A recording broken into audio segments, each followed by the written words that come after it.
Lantas, Presiden Jokowi ingin bertemu Putin meski masih perang, ternyata demi kepentingan ini.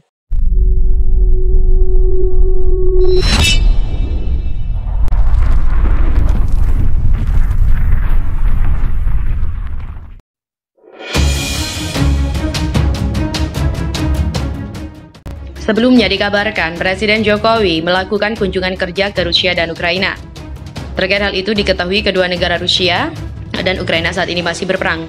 Namun Presiden Jokowi tetap mengunjungi kedua negara itu demi membahas kepentingan ini. Dijadwalkan akan berkunjung ke Moskow untuk bertemu Presiden Rusia Vladimir Putin 30 Juni bulan ini. Tak hanya ke Rusia, Jokowi juga akan berkunjung ke Kiev untuk bertemu dengan Presiden Ukraina Volodymyr Zelensky. Presiden Jokowi segera terbang ke Rusia bertemu dengan Presiden Rusia Vladimir Putin. Selain itu, ia juga akan mengunjungi Ukraina bertemu dengan Volodymyr Zelensky, Presiden Ukraina. Rencana keberangkatan sudah disiapkan termasuk pengamanannya.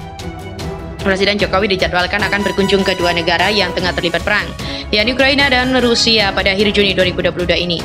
Adapun agenda Presiden Jokowi menemui kedua pimpinan negara itu adalah mencoba kontribusi untuk mendorong perdamaian dan sebagai wujud kepedulian terhadap isu kemanusiaan. Pertemuan bilateral dengan Ukraina dan Rusia merupakan buntut dari undangan Ketua G7 untuk hadir dalam KTT G7 di Elmau pada tanggal 26-27 Juni 2022. Beberapa negara non-G7 atau disebut G7 Partner Countries yang mendapatkan undangan untuk hadir dalam KTT G7 adalah Indonesia, India, Senegal, Argentina, dan juga Afrika Selatan dalam rilis pers Kementerian Luar Negeri RI. Jokowi juga akan melakukan pertemuan bilateral dengan para leaders G7 dan leaders negara undangan. Permintaan pertemuan bilateral banyak sekali diterima Presiden dan juga tentunya semaksimal mungkin akan diatur. Dalam G7 Summit for Partner Countries itu, salah satu isu yang akan dibahas adalah mengenai masalah pangan. Isu pangan, energi dan keuangan akhir ini juga terus menjadi pembicaraan dunia. Di tengah upaya pemulihan ekonomi pasca COVID-19, terjadi perang di Ukraina yang dampaknya dirasakan seluruh dunia. Setelah itu dari Jerman, Jokowi pun langsung bertolak untuk mengunjungi Ukraina dan juga Rusia. Lantas apa sajakah fakta menarik di balik kunjungan Presiden Jokowi ke Ukraina dan daerah Rusia itu? Kunjungan pemimpin Asia pertama sejak perang, Menteri Luar Negeri RI Retno Marsudi menuturkan, Presiden Jokowi akan menjadi pemimpin pertama di Asia yang berkunjung ke Ukraina dan Rusia sejak perang.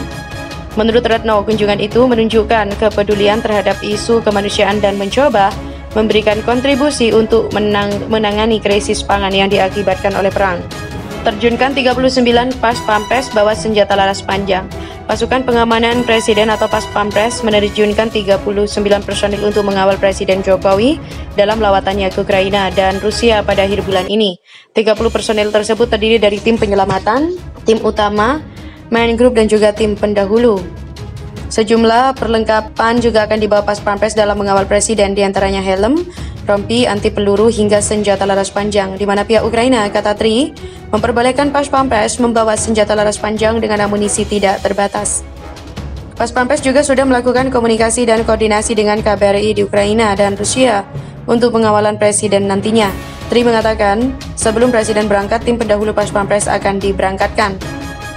Selain itu, Tri juga menuturkan, 39 Pas Pampres yang diterjunkan terdiri dari sejumlah pasukan elit yang dimiliki oleh TNI, mulai dari Kopassus, Detasemen Jalabangkara atau Denjaka, dan juga Kopaska atau Kopasgat. Kasatpres Heru Budi Hartono menuturkan, Presiden Jokowi mulai berangkat mengunjungi berbagai negara pada Minggu 26 Juni.